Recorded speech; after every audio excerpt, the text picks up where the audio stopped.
প্রিয় ভাইরা আমার, হাতটা জোর করে বলে যদি পা ধরতে হয় ধরবো, আসেন। জীবনে বিশেষ করে দুইটা পাপ আমরা কেউ করব না, ইনশাল্লাহ বলেন। আপনাদেরকে খুব কষ্ট হচ্ছে? দুইটা পাপ জীবনে করবেন না, সবাইকে অঙ্গীকার করতে হবে আজকে। কয়টা?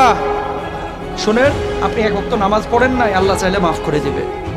ভুলে জেনা করে ফেলেছেন, আল্লাহ চাইলে মাফ করে দিবে। ভুলে একজনকে গালি দিয়ে ফেলেছেন, আল্লাহ চাইলে মাফ করে দিবে। ভুলে ফজরের নামাজে জাগতে পারেন নাই বা ইচ্ছে করে জাগেন না, একদিন আল্লাহ চাইলে মাফ করে দিবে। রোজা একটা করেন না, আল্লাহ চাইলে মাফ করে দিবে। দুইটা গুনাহ এমন আছে যেটা আল্লাহ কখনো মাফ করবে না। কয়টা? এক নাম্বার হচ্ছে বান্দার হক নষ্ট করা, দুই নাম্বার হচ্ছে শিরিক করা। প্রিয় ভাইরা আমার, প্রিয় ভাইরা আমার, কলিজার টুকরা আমার, খবরদার ভাইয়ের সম্পদ হয়ে ভাইয়ের সম্পদ নষ্ট করেন না, ভাই হয়ে ভাইয়ের সম্পদ নষ্ট করেন না, ভাই হয়ে বোনের সম্পদ মেরে দিয়েন না।